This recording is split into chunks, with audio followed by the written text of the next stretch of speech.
This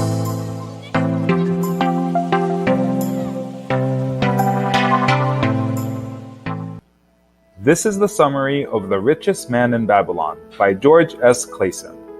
The Richest Man in Babylon by George S. Clason is a truly insightful guide providing readers with valuable financial advice which is applicable today. The advice is given in the form of stories and parables of ancient Babylon. Now, despite being published in 1926, the advice which Clason provides throughout this book is still as effective and applicable today as it was when it was first published.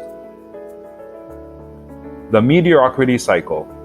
The first part of the book explores the story of two friends who were reflecting where they were in their lives. Despite working hard, these two friends found themselves still struggling just to get by, bemoaning the fact that no matter how hard they seemed to work, it was never enough. They could never quite achieve the level where they could accumulate wealth and riches to show for their hard work. After much discussion, the two friends then start discussing another childhood friend that they know of, who was considered as the richest man in Babylon. This childhood friend was named Arcad, and after much discussion, the two friends decided to seek out Arcad in the hopes of gaining insight into his financial wisdom. When they finally met with Arcad and asked what he did to enable fate to bring him this wealth that he had accumulated, Arcad rebukes their assumption that it was because of fate that he was rich. Arcad told his friends that they continue to remain poor because you have either failed to learn the laws that govern the building of wealth, or else you do not observe them. As a young boy, Arcad was quick to notice that wealth played a huge role in enhancing a person's quality of life. Anything is possible when you have wealth on your side, and it was from that moment that Arcad determined he would not live his life as a poor man. On a quest to make his desire for wealth a reality, Arcad dedicated his time and effort to studying how a person could accumulate wealth.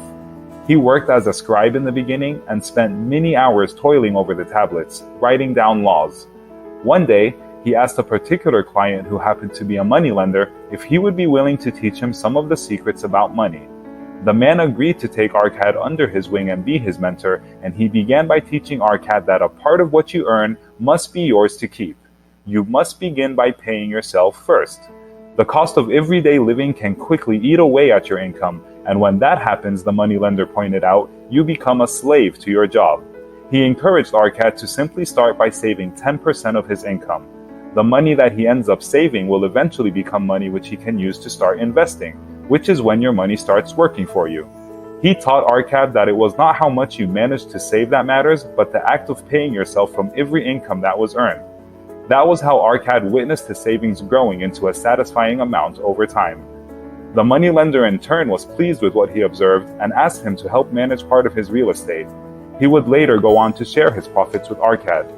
The moneylender's wise lesson to Arcad was not to save to a point that he was penny pinching, but to continue to enjoy life as long as his savings continued to grow steadily. In this book, readers are also encouraged to pay themselves first while they are working to pay off their debts. Arcad learned to live with less money when he started to steadily set aside 10% of his income. And he shared this story with his two friends in the hopes that they might learn from it too. The 7 Secrets of Wealth. King Sargon in chapter 3 of the book is worried that his city is getting poorer, and he seeks out Arcad to ask him for his advice. Arcad reveals to the king what the 7 secrets are to help increase wealth and cure a lean purse. Saving 10% of income is one of those secrets. The second secret was that a budget must be made, and it must be based on 9/10 of the income garnered so as to control spending. The third secret was to ensure that your money started working for you. The fourth secret was to protect your wealth from loss. The fifth secret was to turn your home into an investment. The sixth secret is to ensure a future income. And the seventh secret was to increase earning potential. The subsequent and final chapters of the book reveal how these ancient Babylonian principles are still applicable today. Conclusion. Accumulating wealth is something that everyone can do, and it is with knowledge of how wealth and money works that will help you attain the financial freedom you desire. Thanks for watching this video, guys. I hope you enjoyed that short summary. Real quick, I want to give a shout out to the channel, Always Improving, for hooking me up with the animation on this video. I really appreciate it, guys. They actually have some pretty cool content on their channel, so I went ahead and put a link to it in the description below, so make sure you guys check that out. Now, if you haven't read this book, Hopefully this video will encourage you to do that and you can start applying some of the lessons learned into your own daily life. Because remember guys, you can soak up all the knowledge in the world, but without follow through and action, it's completely pointless and it's a waste of your time and your energy and your investment in yourself.